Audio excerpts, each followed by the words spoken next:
Hello, my name is Martin Fahn, and I am a solutions architect with Catalogic Software. And welcome to the demo video series. In this demo series video, we're going to be discussing the advanced recovery features available within our data protection software, DPX. So DPX uses snapshot technology in order to protect data on your critical servers throughout your enterprise using block-level incremental transfers of data to either a NetApp secondary storage destination or an open storage server. It supports both physical and virtual machines and provides support for both NetApp and non-NetApp storage as destination devices. The restore features that we'll be discussing today are instant access, virtualization, and bare metal recovery. Both instant access and virtualization recovery features are patented by Catalogic Software. So with that said, let's just take a look at the environment that I'm running and that we'll be using to demonstrate this feature functionality. So you can see here that I'm virtualizing an entire DPX enterprise on my desktop. I have my master server, which is essentially the brains of the operation. This is going to store the central catalog as well as coordinate the backup events between my clients and my destination storage device. The next server that I'm virtualizing is an open storage server. Alternatively, this can be a NetApp device, but this is going to be my backup destination. So my open storage server is a Windows 64-bit machine with, of course, plenty of disk space, either direct attached storage or SAN attached storage that I can store and protect my snapshots to. Finally, I'm virtualizing a standalone ESXi host, and this will be pertinent for recovering data through my virtualization restore. So let's take a look at my master server. In my master server, I have the DPX management console open, and I've already run a few backup policies and protected a few servers. Now, if I want to recover from any of those servers, I would just simply drill down into that server environment and into the volumes that I want to recover. And you can see here as I drill down to the C drive of this master server that I snapshotted, I see two recovery point snapshots. And each of these recovery point snapshots are referenced as virtual full images, picture point in times of exactly what that C drive looked like when we had snapshotted it. So if I want to restore a folder or a single file or the entire volume, I can just simply select that folder or that file on the left-hand side here, and on the right-hand side select the destination where I want to restore that file to, either back to the original location, or I can create a new location directly through the GUI. Now that's just a simple file level restore, but we call these multi-purpose snapshots. Right, you're able to recover data from these snapshots in a multitude of ways. The first method being perhaps the most useful is our instant access recovery. Now, instant access allows us to present a snapshot up as a read-write LUN to any server in the enterprise. So for example, if I want to map a snapshot of my drive letter C to a server in my enterprise, I could just simply select that snapshot and right-click, select map. Let's map this snapshot back to the master server as any available drive letter, let's say drive letter K. Now within a few seconds, what I should see here is a new drive letter pop up on my master server. You can see a new drive layer being formed. And what's actually happening in the background is on my open storage server, I'm creating a LUN which is backed by the image of that snapshot. So you can see that that C drive has now been mapped to drive layer K. I now see a drive layer K appear through Windows Explorer on my master server. Now this is going to be a read-write LUN. I can copy files from this LUN. I can add files to it, delete files from it. All without having to worry about affecting the integrity of that read-only snapshot.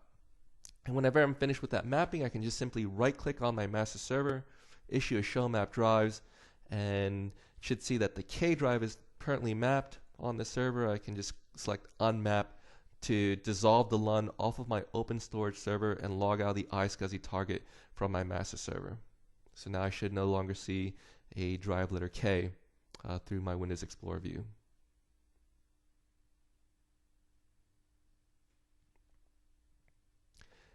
So the next recovery feature is going to be our server imaging features.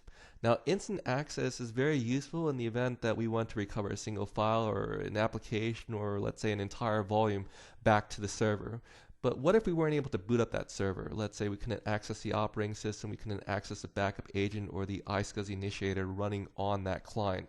In this case, you're in a situation where we would likely need to do a server image restorer. And DPX provides two types of server imaging restorers, one of them called virtualization and the other one called bare metal restore. Now I'm going to go through virtualization first because that is the easiest way in which we can bring up an entire server in just a few minutes. Virtualization, what it entails is taking any snapshot and making it into a virtual machine. Okay, and I can start the virtualization process. This is a restore job that I would create from the master server, and I can run it on a regular scheduled basis. This BMR object represents the operating system for my client servers that I backed up. And you can see if I expand that BMR object, I can see recovery point snapshots that represent that operating system. I also see a latest recovery point. I mean, I can schedule a restore job or an instant virtualization restore job that brings up an entire virtual machine as a snapshot using the latest recovery point that I replicate over to my disaster recovery site. I can go ahead and select this BMR snapshot, and if I right click I can see a new context menu which will allow me to virtualize that machine. Now virtualization comes in two different flavors, instant and full virtualization. So we'll go into details of what instant and full virtualization mean a little bit later on, but I'm going to choose instant virtualization. That's going to allow me to bring up a machine within a few minutes because it's going to combine the best of both worlds of bare metal restore and instant access recovery, essentially providing LUNs off of my open storage server and allowing me to map to those LUNs from my ESX host to boot up the machine directly. I also have the option of starting that VM after it's created, but I'm going to point this to my ESXi host that I'm currently virtualizing, and upon browsing into that ESX host I can bind this machine to a specific network, scuzzy adapter, or associate with a VM folder. I can define how I want this machine to bind to my network either through dynamic or static IP address scheming. And I would also need to select a virtualization proxy node through which I want to coordinate these events through. Now, by default, the master server is also a virtualization proxy node type, and I can choose that as my virtualization proxy server. And virtualization proxy server is just simply a server that allows me to coordinate the events between the master server and my virtual infrastructure. But in this case, I can review the summary screen, I can confirm that all my parameter settings are correct, and I can save out this this restore job to be executed by my master server. Now I can schedule this restore job, as I mentioned, on a recurring basis if I were using that latest object to recover from, but in this case I'm just going to go ahead and run this restore job now. And as the restore job is running, I have a vSphere client open where we can see some of the events that are being sent to my virtual infrastructure from the DPX master server virtualization proxy node to create that virtual machine and establish all the raw device LUN mappings. So just jumping back to the differences between the types of virtualization restore, we have what's called instant virtualization, which we're running right now. We're presenting up LUNs from our open storage server, so it's seeing where the snapshot resides on my open storage server. It's creating a temporary data store that's going to present to my ESX host, and you can see my ESX host currently doing a rescan of any HBAs or scuzzy LUNs out there. That's instant virtualization, and because we're not moving any data over the network, it's going to work in the same exact manner as instant access, where we can bring up an entire snapshot as a virtual machine, just like we brought up a snapshot as a read-write LUN near instantaneously. What full virtualization entails is the ability to create the virtual machine but copy all the data from the snapshot into local VNDK files accessible by the data store of your choosing.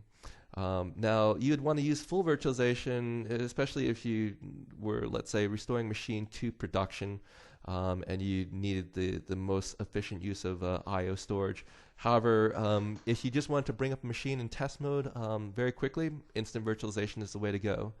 Now, combining both instant and full virtualization is going to lead to what we call as rapid return to production, or an RRP.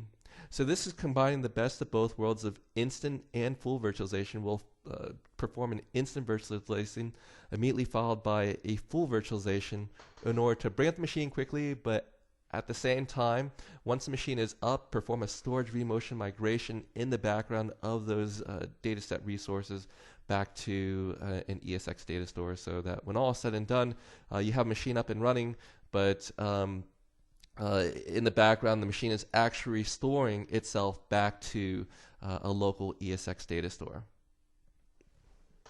So as you can see here, while I was talking, you can see our virtualization restore is running. You can see that our virtualization proxy server is actually creating or sending the commands to create that virtual machine for us.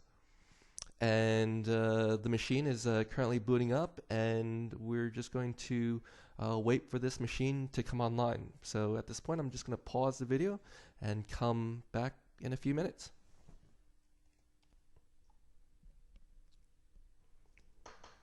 So coming back from this few-minute break, you can see that my virtualization restore job has completed. I have my master server as a virtual machine on my vSphere client here, and you can see that instant virtualization literally took only that few minutes to bring up. So again, we're taking that snapshot, making it into a virtual machine. My job kicked off at around 9:20. You can see here that finished within 6 or 7 minutes or so.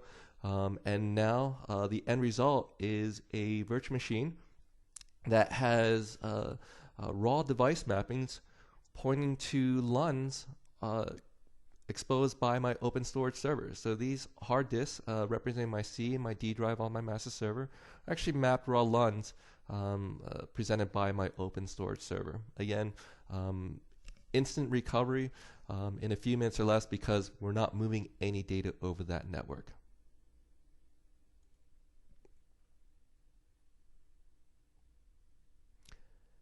The final restore type is BMR. So BMR is another server imaging restore, but it's a little bit more flexible in that you can recover to virtual machine or physical machine. It also doesn't require the master server to run, so technically speaking, you can do a BMR of the master server. What BMR entails is a copy of that operating system snapshot down onto blank hardware. Right, so this can either be a physical or a virtual machine. In this case, I have a virtual machine setup called BMR, and it's pretty much an exact replica of these other machines that I'm virtualizing in my enterprise. The only caveat being is that it doesn't have an operating system installed on it. Right, so you can see it trying to boot up over the network here, and ultimately it's going to time out and tell me that an operating system has not been found, and to install an operating system. Now, if you think about the steps that are required for rebuilding an entire system, right? You have to install the operating system, you'd have to install OS patches and service packs, applications, even a backup agent just to get to the point where you can start restoring your critical data. But because these are multi-purpose snapshots, we can take any one of these snapshots on our open storage server and lay them down on top of a blank machine through this BMR process. And how we do that is we provide you with a BMR ISO image. And this BMR ISO image is going to provide you with the necessary network connectivity device drivers so that we can communicate with the hardware devices running on this server so that we can lay down our snapshot image, partition the disk so that it meets the exact specification of the original snapshot. Now, you can see in booting up in this BMR ISO image, I'm given the choice of which kernel I want to boot up into. I'm going to choose a Windows 32-bit kernel. We provide one CD for Windows. We provide another CD for Linux. So there's just 2 CDs. You don't have to build CDs of your own per server. You just need that one Windows CD. And this CD is going to boot up, as you can see, in this WinPE kernel, which is going to find all the necessary device drivers to bootstrap your network interface card, your mass storage controllers, because those are the 2 most critical components that we'll need to have in terms of this BMR process. We'll need to be able to read and write data to that disk. We'll need to be able to partition it, and we need to be able to connect to the network, of course, to copy the snapshot down from our open storage server. So that's exactly what this BMR wizard is going to allow us to perform. It's going to boot up into this WinPE kernel, detect those underlying hardware devices, and load those device drivers. So you can see our BMR wizard is starting up here, and we have network adapter has been found. It's already been able to establish an IP configuration over DHCP, and we also have detected disk drives. So we have everything that we need in order to perform this BMR, but some other inconsequential device drivers, 3 devices, might not be functioning correctly. They're not going to be critical to BMR process. You can load those device drivers at a later time. But if you wanted to install a device driver, let's say we did have a disk or array controller that we weren't able to detect the underlying disk of, we can download that device driver and put it to a USB key and point our BMR wizard to that device driver, or to that INF file, so that we ensure that we can see that disk drive properly. But in this case, I have everything that I need to connect to the network to read and write data to disk. I'm going to go ahead and log into my open storage server using the local administrator username and password. And from here, it's going to connect to that open storage server, and I can select the drive letter where I have these recovery point snapshots residing. So that would be drive letter F, and I can choose the servers that I want to recover. Let's say I want to recover that production Win server, and I can choose a recovery point snapshot that I want to recover from. So let's just choose this latest point in time, and it sees that there's a C and a D drive available within the snapshot. Now I need to restore my system boot partition, or my C drive. It's optional for me to restore my D drive, and my D drive is relatively small, so I'm going to go ahead and restore both those drive letters during this entire process. Now, what BMR is also going to do is confirm that my destination machine is capable of accommodating the snap from or my source side snapshot, so these disk partitions here. Now in this case, these partitions are smaller than the 45 gig per disk sizes that I have on my BMR machine, but if they were larger, let's say, I can shrink these partitions down to the usable space to ensure that it meets the necessary disk sizes on this destination machine. But in this case, I'm just going to go ahead and drag and drop disk 0 to my destination machine disk 1, and the same for disk 1. Go ahead and click next here. Now at this point, this is the last screen of the BMR wizard. I can go ahead and click proceed, but there's one checkbox here that I want to discuss in further detail, and that is this hardware adjustment. And what we can do is perform a hardware adjustment on the fly, essentially do a Windows repair after our BMR has completed. So if you've ever tried to mirror a disk or a hard drive, it's kind of like ripping out the hard drive from a Dell machine and putting it into, let's say, a machine of another type, an HP machine. Now in this case, if you ever tried to do that, you'll know that the machine will likely blue screen on you. And the reason for that is because the device drivers that are loaded into that operating system image are not going to be compatible with the hardware that you're now loading that hard drive into. With this perform hardware adjustment, we're able to support restores to dissimilar hardware by re-injecting the device drivers found within the new server back into the OS image. It's kind of like doing a Windows repair on the fly, so that when you remove the CD and reboot the server, you're not going to have that blue screen for you. So now at this point, we're running our BMR restore. You can see that this is a block for block restore at line speed. We're just partitioning the hard drive, laying down the blocks exactly as they appear within the snapshot. So when all is said and done, all we need to do is remove the CD, reboot the server, and our BMR restore process is completed. So I'm going to pause the video for another few minutes here. This restore process continues, and I'll be back in a few minutes.